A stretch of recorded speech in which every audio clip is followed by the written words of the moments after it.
আজকে আমরা শিখব শব্দের গঠন বা ওয়ার্ড ফরমেশন। এই ওয়ার্ড ফরমেশনটা কি না, লেটারগুলো পাশাপাশি বসলে কিন্তু একটি ওয়ার্ড গঠন করতে পারে না। ওয়ার্ড গঠন করতে গেলে এক বা একাধিক লেটার মানে ভাওয়েল এবং কনসোনেন্ট মিলিয়ে মিশিয়ে যখন মনের ভাব প্রকাশ করবে তখনই হবে ওয়ার্ড তৈরি হবে।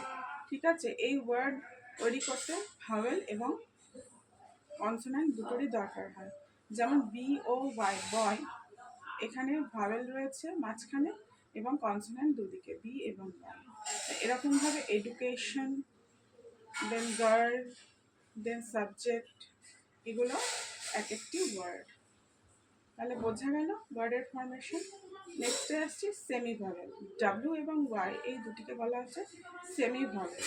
এদের কাজ কিছুটা হলেও ভাওয়েলের মতো। সেমি কথাটার অর্থ হচ্ছে অর্ধেক, মানে কিছুটা, কিছু অংশে এরা ভাওয়েলের কাজ করে, ডাব্লিউ এবং ওয়াই।